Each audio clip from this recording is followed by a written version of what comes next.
ఇప్పుడు నేను చెప్పబోయే స్టోరీ వినడానికి మీ అందరినీ ఆశ్చర్యానికి గురి చేస్తుంది. ఎందుకంటే ఇక్కడ ఉన్న పోలేరమ్మ తల్లి 200 సంవత్సరాల కిందట వెలిసిందంట.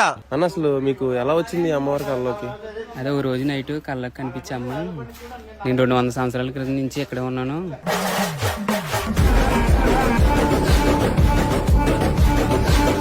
నా బంధకాలన్నీ బంధించేస్తున్నాయి, మీ ద్వారా బయటకు రావాలనుకుంటున్నాను, మీ జంట తీసి నన్ను నిలబెట్టండి అని చెప్పింది ఓ రోజు నైట్.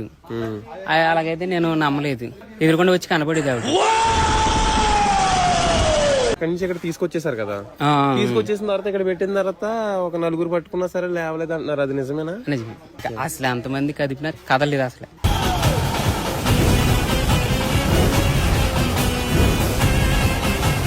నేను కూడా మొదట్లో అసలు నమ్మలేదండి. కానీ ఎప్పుడైతే ఇక్కడికి వచ్చి ఊరు వారి మాటల్లో ఈ పోలేరమ్మ తల్లి చరిత్ర తెలుసుకున్నానో అప్పుడే అర్థమైంది అమ్మవారే నన్ను ఇక్కడికి కావాలని రప్పించుకున్నారని. మరి ఎంతో కష్టపడి ఈ ఊరు వాళ్ళంతా కలిసి అమ్మవారి ఆలయాన్ని నిర్మించారు. ఈ నెల 19వ తారీఖున అంగరంగ వైభవంగా జాతర జరుపుతూ ఈ ఆలయాన్ని ఓపెన్ చేస్తున్నారండి. మరి ఆలయం అడ్రస్ ఎక్కడ అంటే మన పాలకొల్లి పక్కనే ఉన్న అగర్తపాలెం గ్రామంలో ఉంటుందండి. మరి ఈ వీడియో మీ దాకా వచ్చిందంటే అమ్మవారే మిమ్మల్ని పిలుస్తున్నారని అర్థం. కాబట్టి ఖచ్చితంగా మీ కుటుంబ సమేతంగా రావాలని మనస్ఫూర్తిగా కోరుకుంటున్నాను. ఇట్లు మీ అగర్తపాలెం పోలేరమ్మ కమిటీ.